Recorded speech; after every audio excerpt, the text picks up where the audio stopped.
Jering tobat, ditulis oleh Adin di siwar.com. Halo, selamat menyaksikan Tanda Seru. Pandemi Corona masih saja terus mencengkeram bumi pertiwi. Sebagai bangsa yang baik, kita harus bersama-sama untuk mengusirnya. Caranya sebenarnya tidak terlalu sulit, cukup diam di rumah bisa mendukung pemerintah dalam upaya mengurangi pandemi. Selain itu, menerapkan protokol kesehatan secara ketat, rajin pakai masker, cuci tangan dan menjaga jarak, insya Allah sangat membantu untuk menekan penyebaran COVID-19.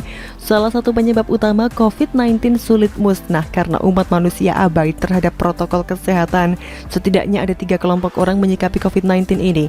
Pertama, orang yang percaya adanya COVID-19 dan melaksanakan protokol kesehatan. Kedua, orang yang percaya tetapi abai terhadap protokol kesehatan. Ketiga, orang yang sama sekali tidak percaya.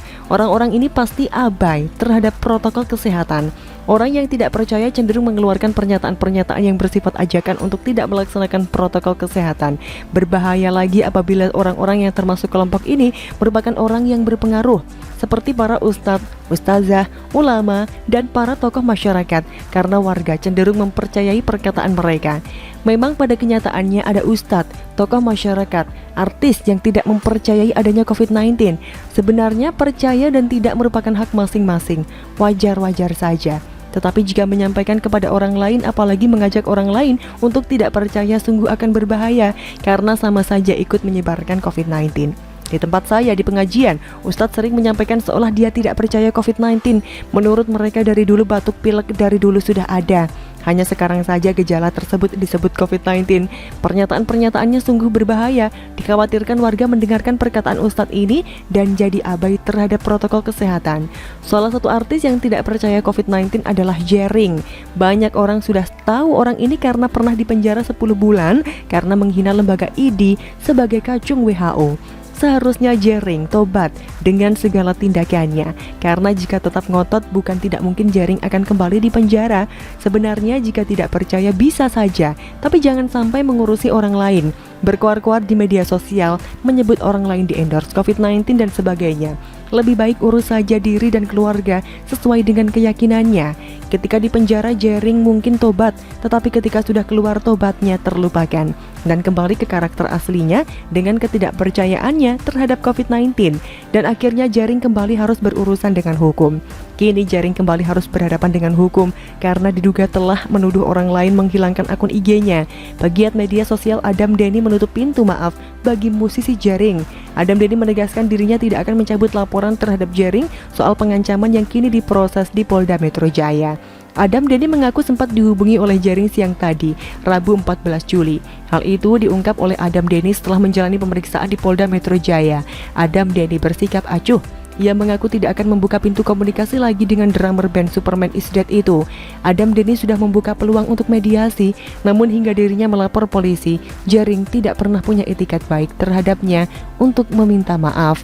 Sebenarnya Nora yang merupakan istri Jering menginginkan suaminya segera bertobat, tidak menyinyiran orang lain telah COVID-19.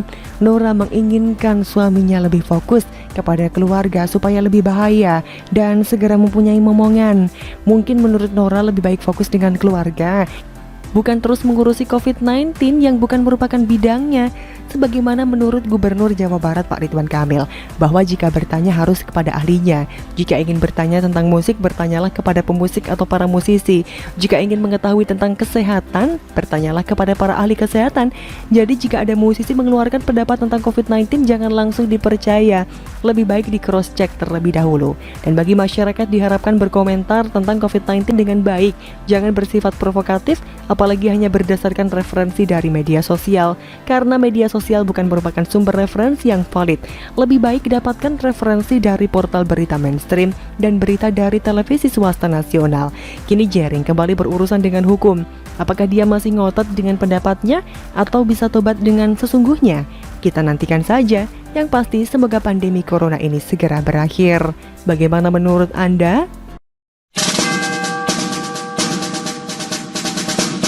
Nyonya AHY baper lagi, pakai sebut buzzer RP kurang wawasan, ditulis oleh Widodo SP di siwar.com. Halo, selamat menyaksikan channel Tanda Seru. Semua berawal dari sindiran dan kritikan balik dari para netizen kepada Anissa Pohan alias Nyonya AHY soal berbagai cuitannya yang belakangan kok seperti ngegas terus sok mengajari dan mengkritisi pemerintah. Salah satunya soal rencana vaksin berbayar yang lantas dibandingkannya dengan cara yang dilakukan oleh pemerintah Amerika Serikat, tepatnya pada Senin 12 Juli lalu. Kalau alasannya untuk herd immunity, silahkan menggunakan Kimia Farma, tapi gratis untuk rakyat. Semacam di negara Amerika, program vaksinasinya sangat mudah. Kita tinggal datang ke apotek atau farmasi manapun, bahkan milik swasta, cukup bawa ID atau KTP gratis, mudah, cepat, dan di mana saja ada. Tindakan yang kita tahu masih kelanjutan dari cuitan-cuitan klan Cikeas alias keluarga SBY yang sudah didahului oleh Mas Ibas soal failed nation, dan berbagai retorika yang kerap dilontarkan oleh Mas AHY, suami Anissa Pohan. Seperti biasa, akibat tidak tahan kritik balik atau komentar-komentar seru ala netizen Indonesia, Anissa pun membalas komentar netizen yang mempersoalkan cuitannya dalam bahasa Inggris itu. Kayak gini, untuk buzzer RP kurang ilmu, ini maksud saya tentang kawal penyimpanan vaksin Moderna, karena Moderna yang baru kita dapatkan ini vaksin tipe mRNA. Beda cara penyimpanannya dengan Sinovac tipe vaksin virus yang dimatikan. Aduh maaf, bahasa Inggris, yang nggak paham bisa minta terjemahin ke anak saya ya, tulis Anissa. Terkesan angkuh ya kalau menurut saya, terus masih bernada menghakimi dan merendahkan orang lain, bahkan ada unsur fitnahnya juga. Dengan Anissa menggunakan sebutan buzzer RP kurang ilmu saja sudah menunjukkan betapa kurang wawasan orang ini. Karena jelas dia menyamakan semua netizen yang terlihat kontra sama dirinya, keluarga Cikeas dan Partai Demokrat sebagai buzzer bayaran pemerintah. Lantas dengan menuduh kurang ilmu ditambah kalimat minta diterjemahin ke anak saya bagi yang dianggapnya nggak ngerti maksud cuitan bahasa Inggrisnya.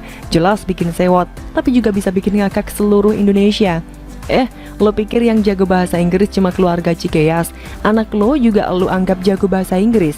Hello, ada banyak anak yang gak kalah pinter bahkan lebih jago keles. Mbak Anissa Pohan, saya SS cuitan Mbak ini ya. Saya bingkai dan akan saya simpan baik-baik. Kalimat seorang yang bercita-cita jadi ibu negara terlalu vulgar, memamerkan keangkuhan. Layakkah jadi ibu negara? Tulis @lucky_crab2806. Sayangnya cuitan serunya tidak bisa dilihat lagi oleh netizen secara bebas karena digembok oleh yang bersangkutan. Lucu juga ya, pas mau kritik dibuka lebar-lebar aksesnya. Begitu ramai terus seperti sembunyi karena mungkin keder dengan ganasnya cuitan-cuitan yang bisa membuatnya puyeng dan menurunkan imunitas tubuh Anissa karena tidak bisa tidur. By the way, Anissa Pohan sudah sembuh dari COVID ya? Kata suaminya, kapan hari itu kok terpapar COVID? Kalau sudah sembuh ya syukurlah. Jadi ramai lagi Twitter dan cuitan-cuitan Anissa bisa saya jadikan bahan tulisan di Seward. Semoga dia nggak minta RP karena merasa cuitannya menginspirasi untuk menulis ya. Kalau soal isi cuitannya yang terkesan angkuh, biarkan saja, gak usah ditanggapi. Kata sih ditujukan buat kakak pembina buzzer RP yang mungkin masih ada kaitan dengan urusan kisru internal di tubuh Partai Demokrat yang belum tuntas. Kapan hari itu? Belum tentu juga loh. Mental Anissa sudah lebih kuat pasca terpapar COVID, sehingga belakangan kita lihat dirinya lebih gaspol mengkritisi pemerintah dan pihak-pihak yang dianggapnya berseberangan atau kontra dengan dirinya, keluarganya, dan Partai Demokrat. Palingnya nanti baper lagi. Kalau sudah nggak kuat nanti paling muncul suaminya, dilanjutkan dengan Pepo mertuanya sebagai the king of baper dalam dunia perpolitikan Indonesia. Jadi sekali lagi dibuat slow saja, anggap sebagai hiburan karena membaca komentar-komentar setiap kali klan Cikeas mulai baper dan sok-sokan kritis, nyindir atau nasehatin pemerintah bisa bikin kita terhibur dan imunitas naik. Bukan begitu kura-kura? Bagaimana komentar dari Anda?